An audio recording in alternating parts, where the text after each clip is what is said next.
Hello and welcome to Best English Podcast. I'm Joe. Great to be here. Today we're looking into something really fascinating, these places called blue zones. Ah, yes, the blue zones, these specific geographic spots around the world where people just seem to live longer, healthier lives. Exactly. I mean, significantly longer. We're talking places where hitting 100 years old, becoming a centenarian, isn't all that unusual. It's quite remarkable, really. You've got, let's see, Nicoya in Costa Rica, Loma out in California. Sardinia in Italy, the Ogalastra region specifically, Okinawa in Japan, and Ikaria in Greece. Quite a diverse mix of locations. Very diverse. And that's what makes it so interesting, right? What are the common threads? What connects these very different cultures and environments? That's exactly what we want to unpack. What are these shared elements contributing to such incredible longevity and, just overall well-being, that feeling of being healthy and happy? Well, I think one of the biggest, maybe the most obvious place to start is diet. Right. It seems like almost everywhere you look in the blue zones, the diet is predominantly plant-based. Overwhelmingly so. Lots and lots of vegetables, legumes, beans, lentils, peas, that sort of thing. And meat. Much less of it compared to, say, the standard Western diet. Oh, definitely. Low meat intake is pretty consistent. And there's a real focus on whole foods. Meaning foods that are not heavily processed, close to their natural state. Precisely. Minimally refined, no artificial additives. And another key thing is they tend not to overeat. There's a mindfulness about consumption. There's that big analysis. I think Dan Buettner worked on it with Harvard Oversight. Yes, I know the one. It looked at centenarians across these zones. And it found, what was it, like 95% of their lifetime diet was whole plant-based foods. That's the figure, yeah. Which is pretty striking. It really underscores the importance of this dietary pattern over the long haul. It also challenges some common ideas, maybe misconceptions, about carbs, doesn't it? It really does.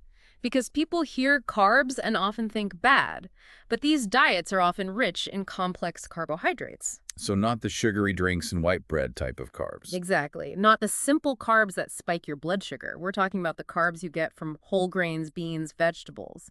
These are digested slowly, provide steady energy. So these complex carbs are actually beneficial. Very much so. Researchers often talk about the 5 pillars of these longevity diets globally. Okay, what are those? Well, you've got whole grains, definitely. Then greens and other seasonal garden vegetables. Fresh from the garden, ideally. Right. Tubers are another one. Think sweet potatoes, like in Okinawa, especially historically. Nuts usually feature as snacks. And then beans. Beans are often highlighted as a real cornerstone. A cornerstone. So really fundamental. Yeah, absolutely fundamental. There's even research suggesting that eating about a cup of beans a day could potentially add something like 4 years to your life expectancy. Wow, 4 years just from beans. That's significant. It is. It points to their nutritional power. And what about meat again? We said low intake, but how low? On average, in these zones, maybe about 5 times per month. 5 times a month. Yeah.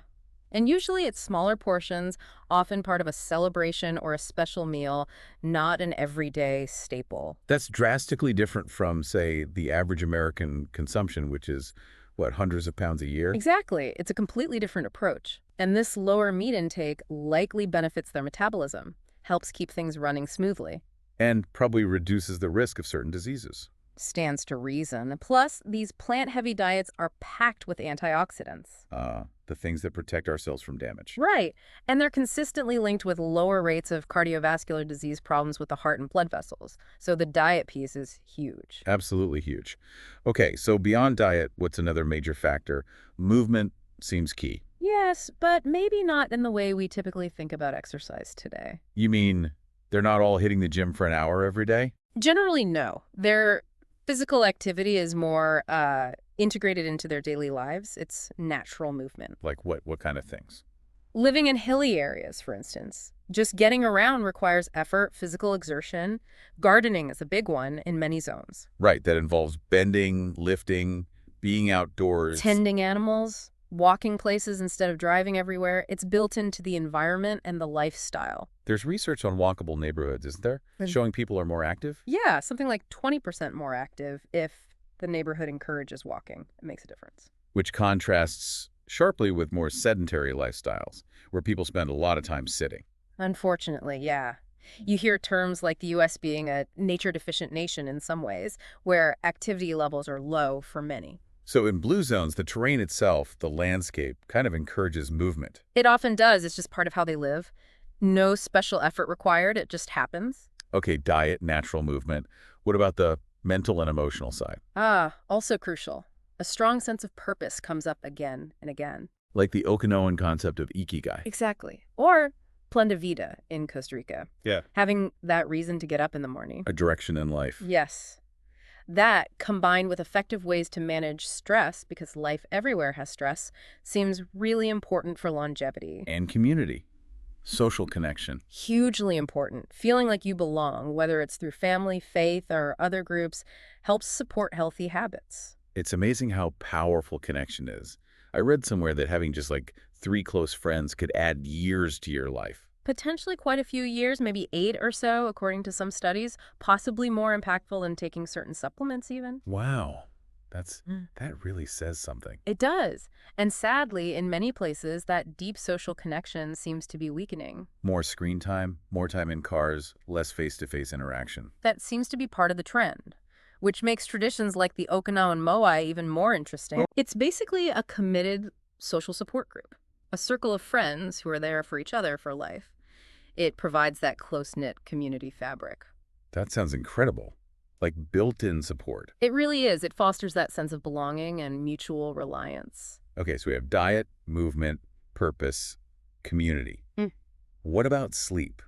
Often overlooked. But definitely not overlooked in the blue zones. Healthy sleep habits are pretty standard there. How much sleep are we talking? On average, around 7 hours a night seems common, and napping isn't unusual either. Oh, interesting.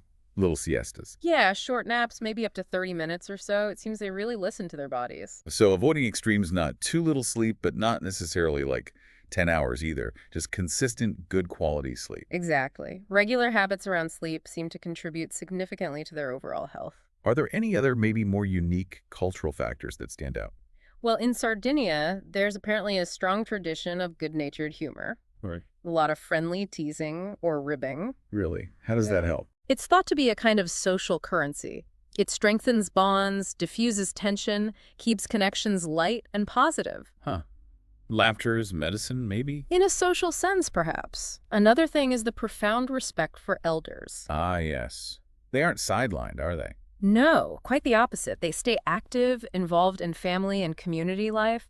There's this idea of the grandmother effect, too. What's that? The observation that kids with involved grandparents nearby often have better health and survival outcomes. It speaks to that intergenerational connection. That makes sense. A virtuous circle of support. And you mentioned Okinawa earlier. Their green tea consumption is pretty famous. Right, lots of green tea. Is there an ideal amount? Some say 7 cups a day is ideal, based on Okinawan habits, but even 3 cups might provide significant benefits from the antioxidants, the catechins, in the tea. Okay, good to know. It feels like many of these are traditional practices. Can these principles be applied in a modern context? That's the million-dollar question. Look at Singapore, sometimes called a Blue Zone 2.0. Because they've intentionally tried to create a healthier environment. Exactly. Through policy. They've done things like taxing less healthy foods, subsidizing healthier options, investing heavily in walkability and public transport. So making the healthy choice the easier choice on a large scale. That's the idea. It shows it's possible to engineer an environment that supports health, even in a modern, dense city. That's encouraging. Yeah. We also touched on not overeating, the Okinawan harahachibu. Right. Stop eating when you're 80% full. Such a simple yet powerful concept for managing intake. It does feel like modern food culture, with its, ubiquitous advertising and huge portions, pushes against that. It absolutely does. Yeah. That's the onslaught Blue Zone traditions are facing. The worry is that this globalized, commercialized food environment could erode these healthy lifestyles. Are we seeing that happen already? In some areas, yes. The younger generations might not be following the traditional ways as closely, but efforts like Singapore's or things like complete streets policies in some cities. Where they redesign roads to be better for walking and cycling. Yes. Those show that change is possible at a community level, not just relying on individual willpower, which can be tough. It really brings it back to the environment shaping behavior. Massively. But also, that individual sense of purpose, we talked about the ikigai, that seems like a deeply personal yet powerful driver for a long and healthy life. So pulling it all together, It's not just one magic bullet, is it? Not at all. It's the synergy, the intricatedness of everything. Diet, movement, purpose, connection, rest. They all weave together. The whole lifestyle, really. A whole way of living that happens to produce remarkable health and longevity. And the encouraging part, I suppose, is that you don't necessarily have to move to Sardinia or Okinawa to benefit. Absolutely not. The principles are transferable. It's about looking at these elements and seeing how you can incorporate them, even in small ways, into your own life. Making small, consistent changes over time. That's usually the most sustainable approach. You don't have to overhaul everything overnight. So maybe for everyone listening, the question is, which of these Blue Zone ideas resonates most? Which one feels like something you could lean into? Yeah, what's one small step you could take starting today? Maybe it's adding more beans to your meals. Maybe it's calling a friend you haven't spoken to in a while. Maybe it's just taking a walk during your lunch break. Finding that one thing to cultivate for a healthier, maybe longer future. It's all about those small, deliberate choices building up. Well, this has been incredibly insightful. Thank you for walking us through the wisdom of the Blue Zones. My pleasure. It's a fascinating topic with lessons for all of us. Thank you all for joining us on this exploration. This has been Joe, your host on Best English Podcast.